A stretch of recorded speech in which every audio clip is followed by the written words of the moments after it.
Hello everyone. मै खाऊँ मै लाऊँ मै भोगु सुख सम्पत्ति सारा, मेरै हो धरती मेरै यो आकाश मेरै 9 लाख तारा। आज हामी डिस्कस गर्न गइरहेका छौँ 4 science of narcissist personality disorder.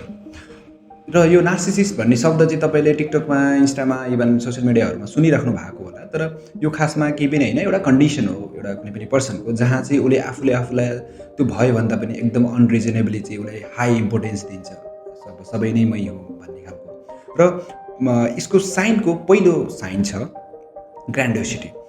यसमा चाहिँ उसले जहिलेसुकै आफूले आफूलाई ग्रान्ड देखाउन खोज्ने, जस्तो मेरो जन्म चाहिँ ठुलै एकदमै ग्रेटनेसको लागि भएको, म सामान्य व्यक्ति होइन।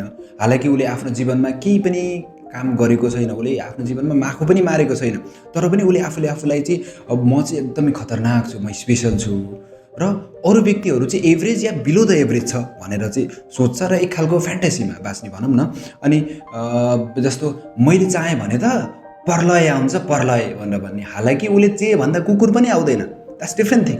तर पनि उसले आफूले आफूलाई चाहिँ एक खालको फ्यान्टेसी, जहिलेसुकै एउटा फ्यान्टेसी र एक खालको त्यो इन्भाइरोमेन्ट क्रिएट गरेर र जस्तो फ्लेक्स गर्ने। अब जस्तो सोसियल मिडियामा अननेसेसरी इभन जस्तो एउटा सेयिङ छ, बाहिर बाहिर रुमाले भित्र गुन्द्रुक उमाले भनेर भन्ने। जस्तो एउटा व्यक्ति चाहिँ बाहिर बाहिर चाहिँ एकदमै फ्लेक्स गर्ने, रुमाल सुमाल लाएर पुरै लिएर चटक्क परेर हिँड्ने रे, अनि भित्र चाहिँ खानालाई चाहिँ अरू केही नभएर सिङ्की उमालेर खान्थ्यो अरे होइन। त्यस्तो खालको साइन्स, त्यस्तो खालको बिहेभियर चाहिँ नार्सिसिस्ट पर्सनालिटी डिसअर्डर भएको व्यक्तिहरूले देखाउँछ।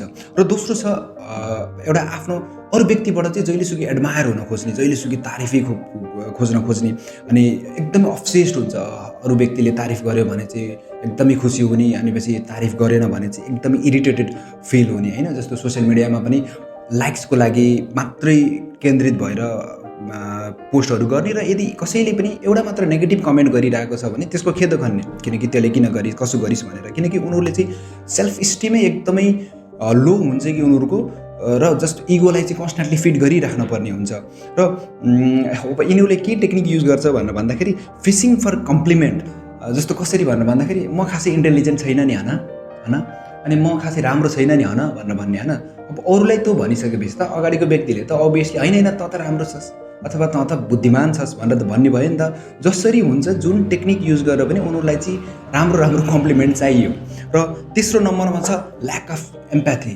अब दया भावना भन्ने, अरूको लागि सोच्ने भन्ने, यो उनीहरूको त्यो क्याटेगोरीमै पर्दैन। अनि उनीहरूले चाहिँ जहिलेसुकै अरूको फिलिङ्सहरू, इमोसन्सहरूलाई बुझ्नको लागि स्ट्रगल गरिरहेको हुन्छ, र बुझ्न पनि जरुरी त्यति लाग्दैन उनीहरूलाई। किनकि अब जस्तो कुनै पनि व्यक्तिले जस्तो सपोज म एकदमै आज स्याड छु भनेर भन्यो भने उसले के भन्छ भनेर भन्दाखेरि त भन्दा त म स्याड छु, आज त मैले यति नराम्रो सपना देखेको छु, आज मेरो बिहानभरि खराब भएको छ त्यो सपनाले भनेर भन्छ।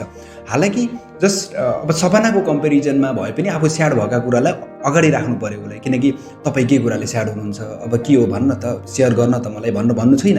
उसलाई त्यति सानो माइनर स्याडनेसलाई पनि उसले आफूले चाहिँ अगाडि चाहिँ एकदमै बहुत ठुलो स्याडनेस हो, मेरै स्याडनेसै खतरा हो भनेर आफ्ना कुराहरू पेल्न थाल्ने, र यस्तो खालको बिहेभियर चाहिँ हुन्छ। र अर्को छ म्यानिपुलेटिभ बिहेभियर। अब यो धेरै इम्पोर्टेन्ट र एकदमै मोस्ट क्रुसियल भयो, किनकि उनीहरूले चाहिँ जहिलेसुकै तपाईँहरूको होडलाई ट्विस्ट गरेर हुन्छ कि अथवा जसरी हुन्छ, र भिक्टिम कार्डै खेलेर हुन्छ कि उनीहरूलाई जे चाहिएको छ त्यो तिनीहरूले पाएरै छाड्छ। जेनरली भिक्टिम कार्ड चाहिँ एकदमै त्यो खेल्दैन कि। जस्तो इभन लभको केसमा पनि भनौँ भन्दाखेरि चाहिँ अब जस्तो ल तिमी छोटो लुगा नलगाऊ, जिन्स प्यान्टहरू नलगाऊ भनेर भनेको चाहिँ खासमा मैले तिमीलाई माया गर्छु, त्यो कारणले गर्दा मैले चाहिँ तिमीलाई यस्तो छोटो लुगा लगाउन नदिनेको कारण त्यो हो भनेर भन्छ। खासमा चाहिँ उसले माया भन्दाखेरि पनि एउटा त्यो माया भन्ने शब्दलाई युज गरेर फनक्क त्यो एउटा म्यानिपुलेटिभ वेमा, स्मार्ट वेमा चाहिँ उसले तपाईँलाई कन्ट्रोल गरिरहेको छ, र उसले आफ्नो कुराहरू मनाएर गरिरहेको छ।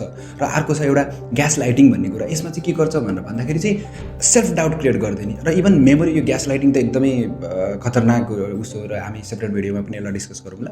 र ग्यास लाइटिङ जस्तो सेल्फ डाउट क्रिएट गर्ने कि मैले सोचिरहेको छु म यति घटिया मान्छे हुँ, अथवा मेरो कुनै पनि व्यक्तिलाई त्यो आफ्नो त्यो सेल्फ थटलाई नै जस्ट त्यो स्ट्रक्चर बिगारिदिने, त्यसको ढाँचाहरू सबै बिगारिदिने, र टोटल्ली त्यो व्यक्तिमा निर्भर गर्ने गराउने। यो बहुत ब्रुटल छ। र अर्को छ गिल्ट ट्रिप भन्ने छ। यसमा चाहिँ के गर्छ भन्दाखेरि चाहिँ जसरी हुन्छ तपाईँलाई चाहिँ गिल्टी साबित गरिदिने होइन। अनि पछि तैँले गर्दा तैँले मलाई आज त्यो बेलामा यसो नभनेको भए बा सिचुएसन यस्तो यस्तो हुन्थ्यो होला अथवा म केही बेटर हुन्थ्यो होला, तर त्यो बेलामा मैले तैँले सजेस्ट गरेनस्, त्यो बेलामा मलाई सम्झाएनस् भनेर। हुन कि हालाकि उसले आफ्नो जीवनमा जे स्टेप लिन पर्ने थियो त्यो स्टेप्सहरू लिएन, त्यो कारणले गर्दा असफल छ। तर पनि उसले तैँले मलाई सम्झाएनस् अथवा तैँले मलाई यो भनेनस्, यसो यसो गरेनस् भनेर जस्ट तपाईँलाई गिल्टी फिल गराउने र त्यो टेक्निकबाट चाहिँ तपाईँमा कन्ट्रोल लिने। र यिनीहरूले चाहिँ स्टोरिजहरूलाई एकदमै स्पिन गर्न जानेको हुन्छ। जसरी हो स्टोरिजहरू घुमाइ जस्ट कन्ट्रोल गर्ने हो। र कुनै पनि डिस्कसनलाई दुईवटा तरिकाले जित्न सकिन्छ, एउटा तर्कले अनि एउटा चाहिँ इमोसनल भावनात्मक हिसाबले म यस्तो भयो भनेर होइन। र यिनी नार्सिसिस्ट पर्सनालिटी डिसअर्डर भएका व्यक्तिहरूले तर्कलाई पनि युज गर्छ र जहाँनिर तर्क फेल खान्छ त्यहाँनिर इमोसनल जुन त्यो भिक्टिम कार्ड खेलेर या यस्तो यस्तो गरेर भए पनि कन्ट्रोल लिन्छ। र यिनी थिए नार्सिसिस्ट पर्सनालिटी डिसअर्डरका 4 साइन्सहरू। Thank you ladies and gentlemen.